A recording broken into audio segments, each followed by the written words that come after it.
नमस्कार, मी सतीश कुलकर्णी. मी पिठापूरला आलो आहे. 28 तारखेला इथं रक्षाबंधन साजरा होणार आहे.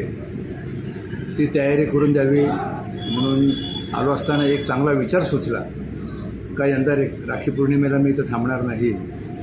मला योगायोगाने आज मी इथं कामासाठी आलो आणि मला गाणगापूरच्या गुरुजींचा फोन आला की तुम्ही आमच्याकडे महाप्रसादाला या, दत्त महाराजांचा निरोप आहे. असं सांगितल्यानंतर मी निर्णय केला की उद्या रात्री निघायचं आणि 27 तारखेला गाणगापूरला महाप्रसाद घ्यायचा. ती माझी 395वी फेरी गाणगापूरची असेल. दत्त महाराज बोलवतात, जाता जाता सहज संधी आहे म्हणून मी गाणगापूरला जाऊन दत्त महाराजांचं दर्शन घेणार, महाप्रसाद घेणार आणि परत सोलापूरला जाणार. राखी पौर्णिमेला यावं न यावं याबाबत मी माझे बरेच विचार दिलेले आहेत. अनेकांना ते आवडले. ते म्हटले बरं झालं तुम्ही आम्हाला सांगितलं, नाही तर आम्ही तिकीटं काढली होती, काहींनी तिकीटे रद्द केली. माणसं एखादा चांगला विचार लवकर स्वीकारत नाही, थोडा वेळ लागतो. पण मला माझा आनंद आहे की मला 100च्या आसपास भाविकांनी सांगितलं की आम्ही मध्ये आधी केव्हा येऊ, आणि त्यांचं खरोखरच त्यांनी निर्णय घेतलेला योग्य मला वाटतो. इथं मी सगळी तयारी केली. आमच्या स्टॉपला सगळ्या सूचना दिल्यात. ज्यांच्या राख्या येतील 27 तारखेपर्यंत माझ्याकडं, त्या मी सगळ्या इथं पाठवून देण्यासाठी ती पण तयारी केली. ज्यांनी मला पत्र आणि राख्या पाठवल्या त्या सगळ्या मी इथं घेऊन आलेलो आहोत. त्या दिवशी या समोर श्रीपाद श्री वल्लभांच्या मूर्तीला त्या अर्पण करण्यात येतील. आता जो मुद्दा असा आहे की आज इथं सामुदायिक नामस्मरण होतं, त्यावेळी आम्ही 3 वेळा सिद्धमंगल स्तोत्र म्हणतो. आणि त्या सिद्धमंगल स्तोत्र म्हणताना एक शेवटची ओळ अशी सुंदर होती, पिठिका पुरा नित्य विहारा मधुमती दत्ता मंगल रूपा. जे सिद्धमंगल स्तोत्र वाचतात त्यांच्याही लक्षात येईल. श्रीपादांनी सांगितलं की पिठापूरला तुमचा रोज नित्य विहार असतो. पिठिका पुरा नित्य विहारा मधुमती दत्ता मंगल रूपा. तुझं जे गोड रूप आम्हाला सर्वांना आकर्षण करून घेतं, असा त्याचा अर्थ आहे. पिठिका पुरा नित्य विहारा मधुमती दत्ता मंगल रूपा. तुझं गोड आकर्षक बालवयातलं रूप आम्हाला आकर्षण करून घेतं, असं बापनाचार्यांनी त्या सिद्धमंगल स्तोत्रात लिहिलेलं आहे. आणि खरोखर हे रूप पाहायला राखी पौर्णिमेला यायला असं पाहिजे असं काही नाही. उलट त्या दिवशी गर्दी जे घडतं ते मी गेली 10 वर्षे पाहतोय.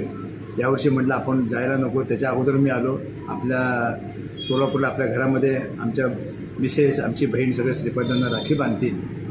पण जर तुम्हाला खरोखर पिठापूरला यायचं असेल आणि श्रीपाद श्री वल्लभांचं गोड रूप पाहायचं असेल, कारण त्यांचा रोजचा इथं विहार आहे, पिठेकारमध्ये ते आहेत. मला या मंदिराचे पीठाधिपती रामस्वामींनी सांगितलं आहे की इथं श्रीपाद श्री वल्लभ आहेत, बालरूपाने आहेत. तुम्ही मंदिरामध्ये जर नामस्मरण केलं किंवा ध्यान केलं तर तुम्हाला 3-4 दिवसामध्ये ते कोणत्या तरी रूपाने दर्शन देऊ शकतात आणि देतील. कारण रामस्वामींना बालरूपामध्ये श्रीपाद श्री वल्लभांनी अनेक वेळा दर्शन दिलं. कारण रामस्वामी आमच्यावर गप्पा मारताना मला सांगायचे की दर्शन दिलं. एकदा मला गरम होत असताना अंगाला चंदन लावलं. श्रीपाद येऊन मला सांगितलं की आम्हालाही गरम होते. आता चंदन लेपनाची पूजा पण तेव्हापासून सुरू केली. आणि श्रीपाद वल्लभांच्या मुख्य मंदिरामध्ये जे 3 मूर्ती आहेत तिथे AC सुद्धा बसवलं आहे. कारण श्रीपाद वल्लभांना गरम होऊ नये याची काळजी त्यांनी स्वतःहून करून घेतली. आणि त्यानंतर रामस्वामींनी तिथं AC बसवलेलं आहे. असं हे मोहक गोड रूप पाहण्यासाठी जर यायचं असेल तर आपण वर्षभरात केव्हा यावं आणि इथं जास्तीत जास्त राहण्याचा प्रयत्न करावा. तिथं काही बंधन असू शकतील, पण आपल्या स्वामी समर्थ भवनात तुम्हाला कोणत्याही प्रकारचं बंधन नाही. हवे तेवढे फोटो काढा. सर्व व्यवस्था सुविधा आहेत. आपल्या हाताने पूजा करा, आपल्या हाताने होम करा, नामस्मरण करा, ध्यान करा. तुम्हाला काहीही त्रास होणार नाही. किंवा मंदिराची बंधनं वेगळी असतात. इथं हे आपलं सर्वांसाठीच स्वामी समर्थ भवन आहे. श्रीपाद वल्लभांनी बांधून घेतलेलं आहे. आणि आता काही दिवसामध्ये स्वामी समर्थ आणि त्यांच्या शेजारी श्रीपाद वल्लभांच्या शेजारी आता स्वामी समर्थ येऊन इथे राहणार आहेत. त्यामुळे भक्तांना आणखी आनंद होणार आहे.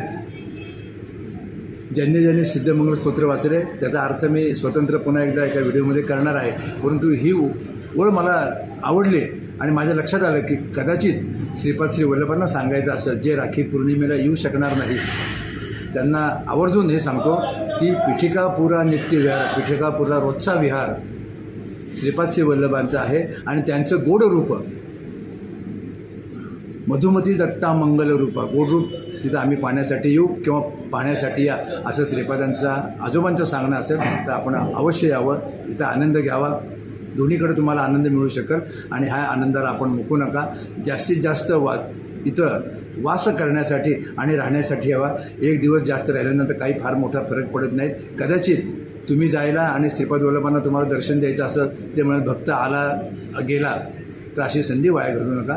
तुमच्या जीवनामध्ये श्रीपाद श्री वल्लभांच्या कृपेमुळं निश्चितच सुख समाधान आनंद तर मिळणार आहे, परंतु तुम्हाला त्यांचं गोड रूप पाहण्याची संधी मिळावी अशी प्रार्थना करतो. नमस्कार.